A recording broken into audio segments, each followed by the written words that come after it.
दोस्तों, मैं अनिल कुमार पलाशिया एक बार फिर आपका पलाशिया क्लासेस में स्वागत करता हूं।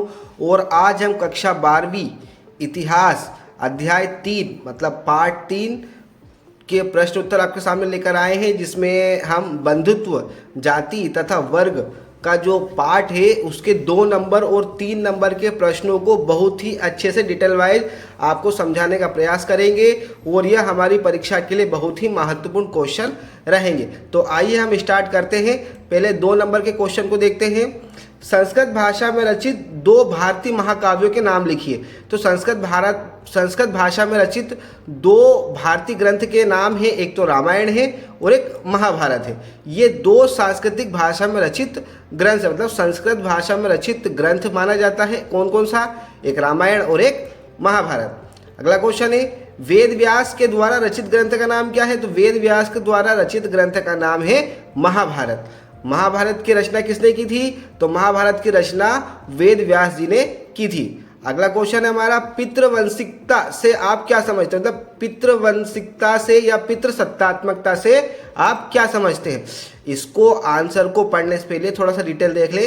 पितृसत्तात्मकता का मतलब ये होता है कि जिसमें पिता का शासन हो, जिसमें पिता का शासन हो और जिसमें घर परिवार में पिता, पुत्र या दादाजी इनकी चलती हो, वह पितृसत्तात्मक सत्ता कहलाती है।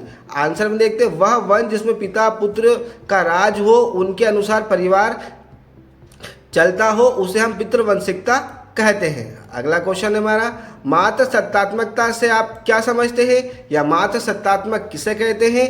तो इसको समझ ले पहले आप। मात्र सत्तात्मकता का मतलब होता है कि वह वंश या वह परिवार जिसमें माता का महत्व सर्वाधिक हो और माता के द्वारा ही हर कार्य किया जाता हो, जिसमें परिवार की जो पूरी भागदौड़ होती हो वो माता के हाथों में होती हो, वो मात्र सत्तात्मक कहलाता है। मात्र सत्तात्मक से अभिप्राय यह है कि जिस परिवार में माता का महत्व ज़्यादा होता है और माता के द्वारा ही घर परिवार को चलाया जाता है, वह मात्र सत्तात्मक कहलाता है। अगला क्वेश्चन है, गोत्र शब्द से क्या अभिप्राय है? तो इसको देख लेते हैं। गोत्र शब्द से हमारा अभिप्राय ये होता है कि एक वंश जो कई पीढ़ियों से एक ही सरनेम या एक ही उपनाम लगाकर चलाया जा रहा है ना। एक वंश जो लंबे समय से एक ही गोत्र लगाकर चला आ रहा हो, वह मतलब जिसमें उसे परिवार, उस गोत्र के माध्यम से लोग उन्हें पहचानते हो। ठीक है, उस गोत्र के माध्यम से लोग उन्हें पहचानते हो, वो गोत्र शब्द कहलाता है। तो गोत्र शब्द से अभिप्राय यह है कि जिसमें कुल, वंश, परिवार जिसमें एक ही जाति या एक ही कुल का उत्तराधिकारी हो, जो एक गोत्र रखते हो, मतलब एक गोत्र रखते हो, मतलब सरनेम। गोत्र को इंग्लिश में क्या बोलते हैं? सरनेम। मतलब कि जैसे कोई राठौर लगा रहा है या कोई मतलब परमार लगा रहा है या कोई परिहार लगा रहा है। ठीक है, तो इस प्रकार से जो गोत्र आते हैं उसे हम गोत्र शब्द कहते हैं। अगला क्वेश्चन है, महाभारत का ऐतिहासिक महत्व क्या है? तो महाभारत का ऐतिहासिक महत्व क्या है? महाभारत से हमें उस समय की राजनीतिक, सामाजिक और आर्थिक विषय की जानकारी प्राप्त होती है। मतलब महाभारत का ऐतिहासिक महत्व क्या है? महाभारत में हमें राजनीतिक, सामाजिक और आर्थिक विषय की जानकारी प्राप्त होती है। अगला क्वेश्चन है हमारा, बहिर्वाह क्या होता है? मतलब वाह क्या होता है? बहिर्वाह क्या होता है? गोत्र से अलग शादी होना ही बहिर्वाह कहलाता है। मतलब गोत्र से अलग, मतलब सरनेम से अलग शादी करना। आपकी जो जाति है उस जाति से दूसरी जाति में विवाह करना ही मतलब अविर्वाह कहलाता है, मतलब गोत्र से अलग विवाह करना। अगला क्वेश्चन है, अंतर्विवाह प्रथा क्या होता है? तो इसका मतलब एक जाति, गोत्र या एक ही स्थान में होने वाले विवाह को अंतर्विवाह प्रथा कहलाती है। मतलब इस अंतर्विवाह प्रथा का मतलब होता है, इसका मतलब एक जाति, गोत्र या एक ही स्थान, मतलब एक ही जाति के लोग जो शादी करते हैं, एक गोत्र के लोग जो शादी करते हैं, एक सरनेम के लोग जो शादी करते हैं, या एक स्थान पर रहने वाले लोग जो शादी करते हैं, उसे अंतर्विवाह प्रथा कहते हैं। अगला क्वेश्चन है, धर्मशास्त्रों के अनुसार क्षत्रिय के किन्हीं दो कार्यों का उल्लेख कीजिए। मतलब जो हमारे जो धर्मशास्त्र जो बनाए गए हैं उनके द्वारा क्षत्रियों के दो महत्वपूर्ण कार्य कौन कौन से थे? एक तो युद्ध करना और दूसरा न्याय करना। पहला क्या था? युद्ध करना, और दूसरा क्या था? न्याय करना। तो दोस्तों ये क्वेश्चन 2 नंबर के हैं जो प्रतियोगिता परीक्षा के लिए महत्वपूर्ण है। अब हम 3 नंबर और 4 नंबर के क्वेश्चनों को देखेंगे जो परीक्षा से बहुत ही महत्वपूर्ण है। तो हमारा पहला क्वेश्चन है, महाभारत के प्रमुख विषय पर प्रकाश डालिए। मतलब महाभारत से हमें क्या जानकारी मिलती है उसके बारे में हम देखते हैं। महाभारत के प्रमुख विषय पर टिप्पणी इस प्रकार है, महाभारत प्राचीन युग की एक ऐसी कथा है जो आज वर्तमान में प्रचलित है। ठीक है, मतलब पहले महाभारत में जो भाई भाई के युद्ध हो रहा था, परिवार में जो युद्ध हो रहा था, वो आज वर्तमान में देखने को मिलता है। अगला है, महाभारत कथा एक परिवार के पुत्रों के बीच में युद्ध हुआ था। मतलब महाभारत कथा में क्या हुआ था कि एक परिवार, एक कुटुंब था, उस कुटुंब में आपस में ही भाइयों का युद्ध हुआ था। इसमें है, गंगा यमुना नदी के किनारे क्षत्रिय वंश का राज्य था। मतलब ये जो महाभारत में जो शासक हुए हैं उन शासकों का राज्य कहाँ पर था? गंगा और यमुना नदी के किनारे क्षत्रिय वंश का राज्य हुआ था। अगला है, इस वंश के दो पुत्रों के मध्य कौरवों और पांडवों के मध्य युद्ध हुआ था। मतलब इस वंश के जो शासक थे कौरव और पांडव, तो युद्ध किन दो के बीच हुआ था? कौरवों और पांडवों के बीच हुआ था। मतलब ये कौरवों की संतान थी और ये पांडवों की संतान थी, और ये दोनों कौन कौन थे? ये भाई भाई थे। इस युद्ध में पांडवों का साथ श्री कृष्ण ने दिया था। मतलब महाभारत में पांडवों का साथ किसने दिया था? तो महाभारत में पांडवों का साथ श्री कृष्ण ने दिया था। इस युद्ध में पांडवों की क्या हुई थी? विजय हुई थी। ठीक है, इस युद्ध में पांडवों की विजय हुई थी। तो ये महाभारत के प्रमुख विषय पर हमने जानकारी दी है। अगला क्वेश्चन हम देखते हैं, महाभारत की मूल कथा से रचित संभवतः कौन थे तथा वे क्या करते थे? मतलब महाभारत की मूल कथा जो थी उसके रचयिता कौन थे और वे लोग क्या करते थे?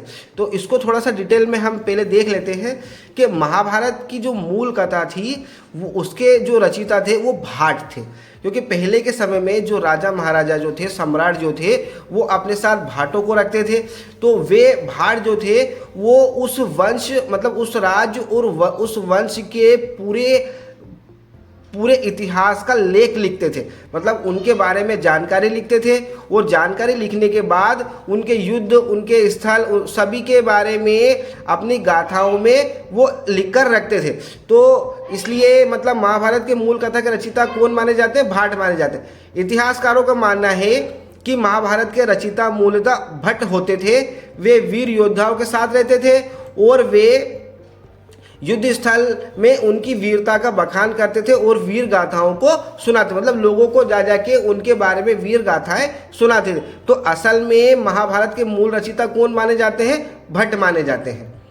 अगला क्वेश्चन देखते हैं हम, प्राचीन काल में स्त्री और पुरुष किस प्रकार संपत्ति अर्जित करते थे? मतलब किस प्रकार से संपत्ति को अर्जित करते थे? प्राचीन काल में स्त्री और पुरुष किस प्रकार से संपत्ति को अर्जित कर सकते थे? तो मनुस्मृति के अनुसार उस समय पुरुष 7 तरीके से संपत्ति अर्जित करते थे। मनुस्मृति मतलब मनुस्मृति के द्वारा लिखा गया था। तो मनुस्मृति के अनुसार पुरुष कितने प्रकार से धन अर्जित करते थे? 7 प्रकार से धन अर्जित करते थे। पहला, विरासत, खोज, खरीद, विजित करके, निवेश करके, कार्य द्वारा, सज्जनों के द्वारा भेंट देकर धन अर्जित किया जाता था। तो ये जो 7 प्रकार थे इनके द्वारा मतलब पुरुष जो है वो धन संपत्ति को अर्जित करते थे। विरासत में मिला हुआ हो, खोजा गया हो, खरीदा गया हो, जीता गया हो, निवेश करके खरीदा गया हो, मेहनत करके कमाया गया हो, या सज्जनों के द्वारा भेंट देकर प्राप्त किया गया हो। ये इस 7 प्रकार से जो पुरुष जो थे वो धन को अर्जित करते थे। अगला है, महिलाओं के धन संपत्ति को अर्जित करने के लिए माता पिता से मिला पुरस्कार, मतलब माता पिता के द्वारा दिया गया भेंट, वैवाहिक समय में मिला गया पुरस्कार, मतलब जब विवाह होता है उस समय जो दान दहेज दिया जाता है उससे, पिता और भाई के द्वारा मिला गया पुरस्कार और भेंट, मतलब पिता और भाई के द्वारा जो पुरस्कार या भेंट दिया जाता था वो महिलाओं के धन संपत्ति को अर्जित करने का मुख्य साधन माना जाता है। अगला है, धर्मशास्त्र के अनुसार विवाह के प्रकार में से किन विवाहों को उत्तम विवाह माना जाता है। मतलब प्राचीन काल में धर्मशास्त्र के अनुसार जो विवाह की जो पद्धति थी उसमें सबसे उत्तम विवाह किसको माना जाता है। धर्मशास्त्र के अनुसार विवाह के 8 प्रकार होते हैं। ब्रह्म विवाह, देव विवाह, आर्ष विवाह, प्रजापत्य विवाह, असुर विवाह, गंधर्व विवाह, राक्षस विवाह और पेशाच विवाह। ये 8 प्रकार के विवाह को धर्म ग्रंथ के अनुसार महत्वपूर्ण माना जाता है, जिसमें से इन विवाहों में ब्रह्म विवाह, देव विवाह, आर्ष विवाह, प्रजापत्य विवाह को महत्वपूर्ण विवाह माना जाता है। मतलब ये 8 विवाह है और इसमें से महत्वपूर्ण कौन कौन से हैं। ब्रह्म विवाह है, देव विवाह है, आर्ष विवाह है, प्रजापत्य विवाह को महत्वपूर्ण माना जाता है। अगला क्वेश्चन है, क्या आरंभिक राज्यों में शासक निश्चित रूप से क्षत्रिय ही होते थे। कहने का मतलब क्वेश्चन ये जानना चाह रहा है आपसे कि क्या प्राचीन काल में जब हमारा राज्यों का गठन हुआ था या राज्य आरंभ हुए थे तो क्या आरंभिक राज्यों में शासक जो थे वो निश्चित रूप से क्षत्रिय ही होते थे। आपको पहले ही पता है कि हमारा जो वर्ण था वो 4 वर्णों में बटा हुआ था। हमने कई धर्म ग्रंथों में पढ़ा है कि वैश्य, शूद्र, क्षत्रिय, मतलब ये इस प्रकार से हमारा जो वर्ण था वो 4 वर्णों में बटा हुआ था, जिसमें सबका अलग अलग कार्य बटा हुआ था कि जो क्षत्रिय था वो रक्षा करता था, ब्राह्मण जो था वो पूजा पाठ करता था, शूद्र जो था वो सबकी देखरेख करता था और एक व्यापारिक वर्ग आता है जो व्यापार करता था। ऐसे 4 वर्गों में समाज को बांट रखा था। तो हम देखते हैं कि क्या आरंभिक राज्यों में शासक निश्चित रूप से क्षत्रिय ही होते थे। हाँ, आरंभिक काल में राज्यों में शासक क्षत्रिय होते थे। धर्म सूत्रों के अनुसार केवल क्षत्रिय ही राजा हो सकते थे। कहीं कहीं पर इस रूप को परिवर्तन भी किया गया है। राजवंशों की उत्पत्ति अन्य वर्णों से भी किया गया है। कुछ उदाहरणों में अगर हम देखें तो मौर्य वंश, शुंग वंश, कर्ण वंश जो क्षत्रिय नहीं थे, लेकिन उन्होंने भी मतलब अपना साम्राज्य स्थापित किया और आज उनका साम्राज्य पूरे विश्व में विख्यात है, जिसमें मौर्य वंश, जिसके माध्यम से हमारे देश में मौर्य वंश से कई ऐतिहासिक तथ्यों को लिया गया है। गोमती पुत्र सतकर्णी भी एक ब्राह्मण थे। इससे हम देख सकते हैं कि शासक केवल क्षत्रिय ही नहीं अन्य वंश भी रहे हैं। अगला क्वेश्चन है, महाभारत के एक गतिशील ग्रंथ के रूप में हुए विकास का वर्णन कीजिए। मतलब महाभारत एक गतिशील ग्रंथ के रूप में किस प्रकार से इसका विस्तार हुआ है उसके बारे में हमें जानकारी देना है। महाभारत को एक गतिशील ग्रंथ क्यों कहा गया है इसके बारे में बताइए। महाभारत को एक गतिशील ग्रंथ कहा गया है। महाकाव्य महाभारत का एक गतिशील ग्रंथ है। मतलब महाकाव्य महाभारत का एक गतिशील ग्रंथ है। महाभारत को संस्कृत के साथ साथ अन्य भाषाओं में भी लिखा गया है। मतलब महाभारत को क्या किया गया है, संस्कृत भाषा के साथ साथ अन्य भाषा में भी लिखा गया है। अनेक भाषा में महाभारत को बहुत ही सरल तरीके से प्रस्तुत करने का प्रयास किया।